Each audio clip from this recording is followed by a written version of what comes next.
మధ్యకు మమ్మల్ని అందరినీ పంపించాడు. కాబట్టి మధ్యాహ్న సమయాన కేవలము ఈ మాట వింటున్న నీ కోసమే ఈ మాట. యేసు ప్రభు దేవుడని ఎవరైతే ఒప్పుకుంటారో, మృతులలో నుండి దేవుడు ఆయనను లేపెనని ఎవరైతే విశ్వసిస్తారో వారు రక్షణ పొందుతారు. వారికి నిత్యత్వం ఉన్నది సుమా. కాబట్టి ప్రజల బిడ్డలారా, చచ్చిపోయిన తర్వాత అంటే 100 సంవత్సరాలు బ్రతికిన తర్వాత అయినా ఏదో ఒక రోజు చచ్చిపోక తప్పదు. చనిపోయిన తర్వాత మనిషి యొక్క అంతము అంతటితో కాదు, మరణమే మనిషికి అంతము కాదు. మట్టి శరీరము మరణమైన తర్వాత మట్టిలో కలుస్తుంది, గాని ఆత్మ చేరాల్సిన 2 చోట్లున్నాయి. ఒకటి నరకము, 2 స్వర్గము. స్వర్గానికే వెళ్ళాలి అంటే నీతిమంతుడు వెళ్తాడు. భూమి మీద నీతిమంతుడు ఎవరు లేరు. మనమందరము పాపము చేసి దేవుడు అనుగ్రహించుమని మనం పొందలేకపోతున్నాం. మన తల్లి గర్భములో పుట్టుకతోనే మనం పాపంలో పుట్టాము, పాపములో పెరుగుతున్నాము. పాపం వల్ల వచ్చిన జీతము మరణము. అది నరకానికి తీసుకుని వెళ్ళిపోతుంది. ఆ నరకము నుండి తప్పించబడడానికే మనుష్యుడు భూమి మీద కొత్త ప్రయత్నాలు చేస్తున్నాడు. పూజలు చేస్తున్నాడు, పునస్కారాలు చేస్తున్నాడు, దాన ధర్మాలు చేస్తున్నాడు, యజ్ఞ యాజాలు చేస్తున్నాడు, గుడులు కట్టించుకుంటూ గుండు గురిగించుకుంటూ పుణ్యాన్ని చేకూర్చుకోవాలని ఆశపడుతున్నాడు.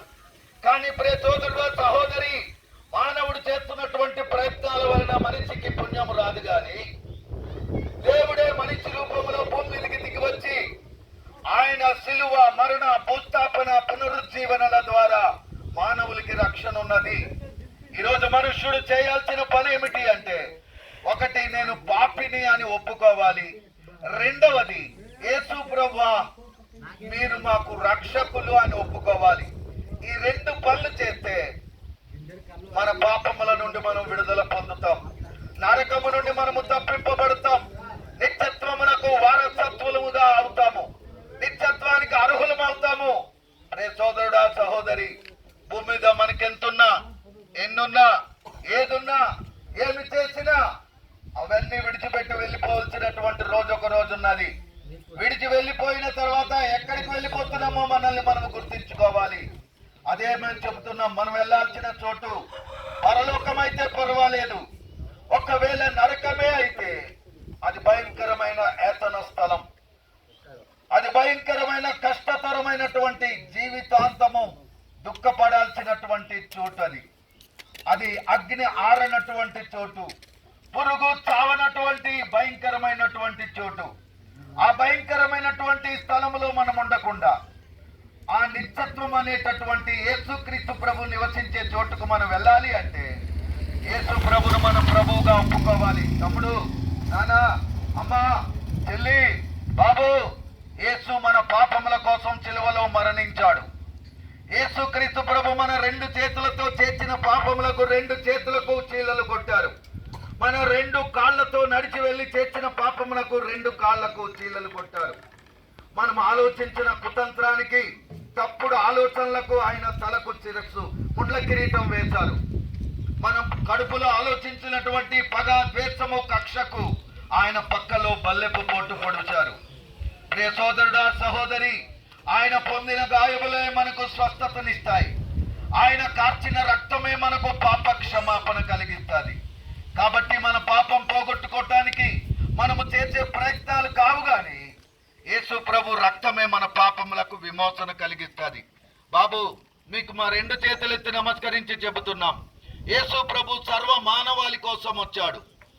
మా ఒక విశాఖపట్నం వరకు, మన భారతదేశంకో కాదు, యావత్ ప్రపంచం కోసం, మనుష్యులందరి కోసం భూమి మీదకి మనిషి రూపంలో వచ్చాడు. ఆయన ఏ పాపము చేయకుండా పాపపు ముళ్ళును విరిచి, మరణపు ముళ్ళును విరిచి, సిలువలో బలియాగమై భూస్థాపన చేయబడి 3వ రోజున తిరిగి లేచాడు. ఎవరైతే యేసు ప్రభును వారి దేవుడుగా అంగీకరిస్తారో, ఎవరైతే యేసు ప్రభును వారి హృదయంలోనికి ప్రతిష్ఠించుకుంటారో వారు రక్షణ పొందుతారు.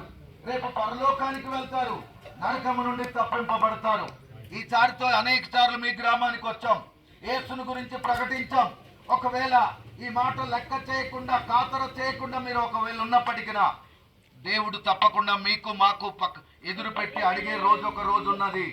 యేసు ప్రభు మన రక్షకుడు, యేసు ప్రభు మన ప్రభు, యేసు ప్రభు మన పాపముల కోసం బలియాగమైన బలిపశువు. ఆయన మరణించాడు, తిరిగి లేచాడు, మరలా ఆయన రాబోతున్నాడు. ఆయన వచ్చే చివరికి మనం వెళ్ళాలి అంటే ఆయనను కలిగి బ్రతకాలి. ఆ మాట ప్రేమతో మీకు చెప్పి వెళ్దామని మేము వచ్చాం. మీ అందరికీ మా చేతులెత్తి నమస్కరించి చెబుతున్నాం, యేసు ప్రభు నమ్ముకోండి, నరకము నుండి